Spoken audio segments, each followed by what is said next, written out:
Hey mamas, welcome to another episode of the Small Biz Mama podcast. My name's Kristen Ingram. I'm your host, and today we're going to talk about having more fun. So listen, I know that sometimes it's really hard when you're working from home and you have so much to do, and the last thing that you think is that you can make this more fun. All right, well, you know what? There is no point in being self-employed if it's not at least a little bit fun, a little bit, okay? So I'm going to talk about 7 ways to make working from home more fun. Okay.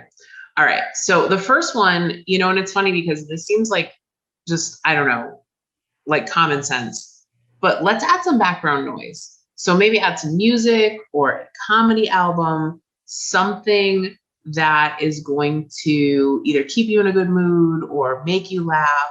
Don't put something too stimulating, like I know a lot of people like working to like podcasts, or like, work audio books, personal development audiobooks. But look, I want you to listen to something that's going to be fun. Okay. So find something that is fun and something that you don't have to focus in on too much, because sometimes I think we get frustrated. Like if you're listening to an audiobook and you miss something, because somebody calls, a lot of times we just get super, super frustrated with that. So comedy albums are great. If you have like Sirius XM radio, there's comedy channels you can listen to, or upbeat music, just something that's gonna keep you going. Okay, so that's the first tip. Number 2, make it a game, right? So how can you gamify your work? So maybe say, all right, listen, if I reach out to, it's my goal to reach out to 10 prospects today, and set a reward for yourself if you do that. Or, if I get these 3 things done, then I'm done for the day. Like I'm taking the rest of the day off. So what can you do to make it a game and add rewards? All right. The third thing that you can do is you can work with friends. Now I know what you're thinking, like, Kristen, COVID is still going on. I've got my kids at home. How am I going to do that? So use something like Zoom, or you can use Google Meet. You can use Microsoft Teams, any system where you can hop on a call. And the way that I've done this in the past is that your reward for having a productive hour is actually getting to goof off with each other for like 10 minutes at the end of every hour. So we would mute our mics just to kind of have somebody there, right? So you mute your mics for 50 minutes. If you want to, turn off your camera, you can get your work done. And then at 10 minutes before the hour, before the top of the hour, we would unmute, check in with each other, and see how things are going. So if you're self-employed and you're really missing that camaraderie with other people, that is a super great way to do that.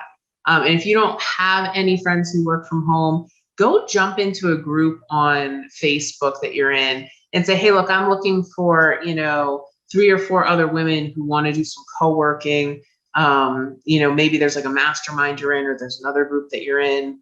If you're in bookkeeper training school, reach out to the folks in bookkeeper training school and see if anybody wants to do this. I've been in groups before. We had like a 24-hour a day Google Meet that was just kind of always open for people to hop onto, and people would hop in and out all day long, but there were like almost always people in there. So it was very, very cool. Number 4, take fun breaks. I think sometimes we get so involved with work that we don't take breaks. We never get up, right, from what we're doing. And so don't just take a break and like do laundry. I know I've talked about doing that before. But like, what I did the other day, and it was so restorative. It was great. I actually, I took a 20-minute break where I set my alarm for 20 minutes and I just sat outside, on our lanai, and just kind of sat out and closed my eyes. And even though it was so funny, so I'm sitting out there for like 10 minutes. It was really nice. And I'd almost fallen asleep. And our landscaper came. So all of a sudden it was like, and all the, all the rustling of mowers and blowers and weed whackers and everything. But it was still super relaxing, and I felt so much better afterwards. Maybe go for a short walk, or play a game, do something that is fun. But make sure you take those really frequent breaks. I know Greg McEwen says that you should try to do 3 60 to 90-minute working sessions throughout the day. And that's kind of like the limit of your productivity. If you try to do any more than that, you're really not going to get much done. So we might as well stick with that. Okay. Number 5. Okay. I want you to take your tasks and break them up into really, really small pieces. Because when you do that, you can check them off faster. You'll get a hit of dopamine in your brain because you're like, boom, I checked that off. Boom, I checked that off. And it's really good for your mental health. So don't put big tasks on your task list. Put lots of small tasks, because when we can check things off, I'm telling you, it's so good for your brain. Okay, it really is. Okay, number 6, work somewhere else. Now, this could be somewhere else in your house. This could be like going to Starbucks and working outside. This could be just like changing up your environment. I have flowers that I put on my desk. So if you're watching on YouTube, you can see the pretty flowers. We do have a YouTube channel if you want to watch the video as well. But I have these pretty flowers on my desk. I usually have a diffuser going. I have a salt lamp. I'm still working on getting my new office put together. But the more things you can do to, just kind of like change up your environment, have something new to look at, it can be as simple as changing the desktop wallpaper. If you've been using the same wallpaper for a long time, change it up a little bit. Have it be something fun. I've worked outside before. That's a lot of fun. But sometimes you just need to get into a different space. And so one of the great things, about what we do is that it doesn't take a whole lot of equipment, right? I can move my laptop wherever I want and get a whole different perspective. And sometimes that really, really helps. Okay. Number 7, write down your wins. This is so, so important. At the end of every day, during my shutdown period, which my shutdown period starts in 10 minutes, I actually write down my wins for the day. I also write down what I'm grateful for too, but we'll talk about that next week.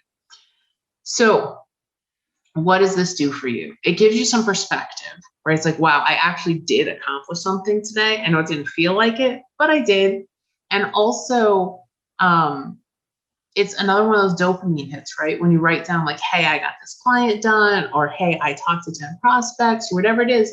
When you write it down, it just kind of clicks in your brain. It makes your brain happy, and it really helps you out.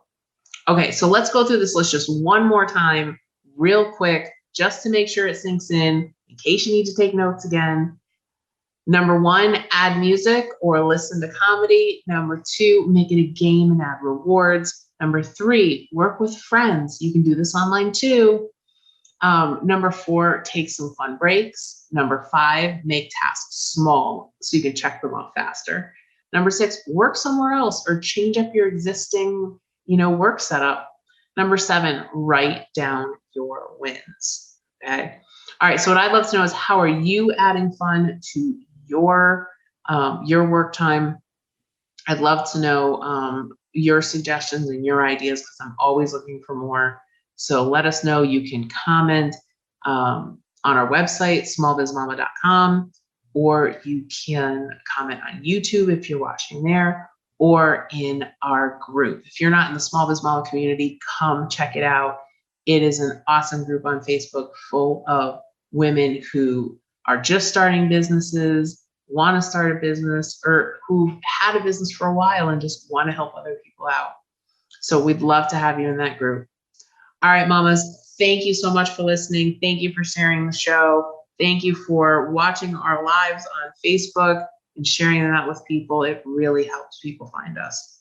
All right. And if you don't know about our lives, we go live twice a week on Tuesdays and Thursdays on the Bookkeeper Training School page on Facebook. If you don't like us, go check it out.